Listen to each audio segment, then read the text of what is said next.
কাকলি বৰা শইকীয়া চেনেলটোলৈ পুনৰবাৰ স্বাগতম জনাই আজি আৰম্ভ কৰিবলৈ লৈছোঁ আইৰণ টেবলেটৰ ওপৰত কিছু কথা।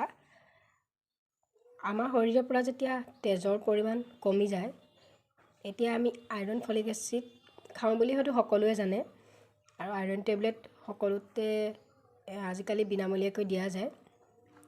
কিন্তু আইৰণ টেবলেট খোৱাৰ পৰা কিছুমানৰ আমাৰ অপকাৰ হোৱা দেখিবলৈ পোৱা যায়।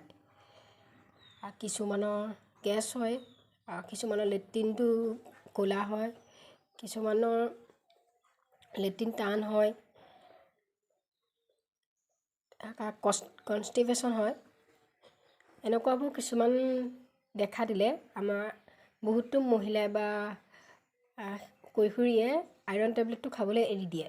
কিন্তু এই আইৰণ টেবলেটটো খোৱা এৰি দিলে আমাৰ তেজৰ পৰিমাণ কমি গ'লে এনিমিয়া নামৰ বেমাৰটোৱে শৰীৰত লগ লয়। এই আইৰণ টেবলেটটো আইৰণ টেবলেট খোৱাৰ পিছত এইখিনি সমস্যা নহ'বৰ কাৰণে আমি প্ৰথমতে পানীৰ পৰিমাণটো বেছিকৈ খোৱাটো দৰকাৰ। তাৰ উপৰি আমি আইৰণ টেবলেট কেতিয়াও খালী পেটত খাব নালাগে।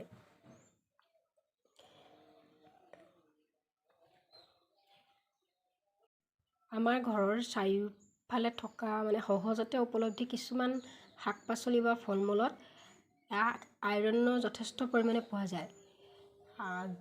যেনে ধৰক আমি যিবোৰ শাক পাচলি বা ফল মূল কাটিলে হাতত আমাৰ ক'লা চেকা লাগে, তেনেকুৱা শাক পাচলিত আইৰণ বেছি থাকে।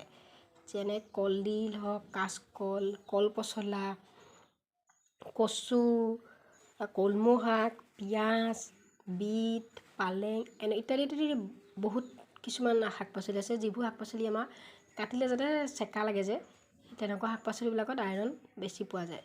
সেইবোৰ আমাৰ সহজতে গাঁৱৰ ঘৰবিলাকত সহজতে আমাৰ বাৰীত উপলব্ধ হয়, কিন্তু আমি বহুত মানুহে এলাহৰ বাবে বা খাই বেয়া পোৱাৰ কাৰণে নাখাওঁ বা সেউজীয়া শাক পাচলিবোৰ, য'ত আইৰণ যথেষ্ট পৰিমাণে পোৱা যায়।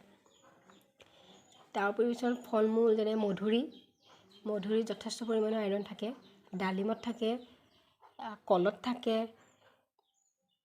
খেজুৰত থাকে, নাচপতিত থাকে, ফল মূলতো যথেষ্ট পৰিমাণৰ আইৰণ পোৱা যায়। আইৰণ টেবলেট খালে মন কৰিবলগীয়া কথা, আইৰণ টেবলেটেই হওক বা আইৰণযুক্ত যিকোনো আহাৰেই হওক, তেতিয়া আমি পানীৰ পৰিমাণটো যথেষ্ট খোৱাৰ উপৰিও আইৰণখিনি আমাৰ শৰীৰে যাতে সহজে গ্ৰহণ কৰিব পাৰে, তাৰ কাৰণে আমি টেঙা খাব লাগে। আৰু আইৰণ টেবলেট বা আইৰণযুক্ত আহাৰ খোৱাৰ পাছত আমি কেতিয়াও কফি বা চাহ খাব নালাগে। আৰু এটা কথা, আমি বহুতৰে অভ্যাস আছে যে শাক পাচলিখিনি কাটি পেলাইহে আমি ধুওঁ। এইটো শাক পাচলিখিনি যদি কাটি পেলাই ধোৱা হয়, তেতিয়া তাত থকা আইৰণখিনি কিন্তু পানীৰ লগত উটি গুচি যায়। সেয়েহে শাক পাচলি কটাৰ আগতে ধুব লাগে। কচুত যথেষ্ট পৰিমাণে আইৰণ থাকে, কিন্তু আমি আমাৰ মুখৰ তৃপ্তিৰ বাবে কচুত আমি জালুক দি খাওঁ। কিন্তু জালুক দি খোৱাতকৈ আমি কচু শাকত সদায় টেঙা দি খাব লাগে। টেঙা দি খালে তাত থকা আইৰণখিনি আমাৰ শৰীৰে অতি সহজতে গ্ৰহণ কৰিব পাৰে।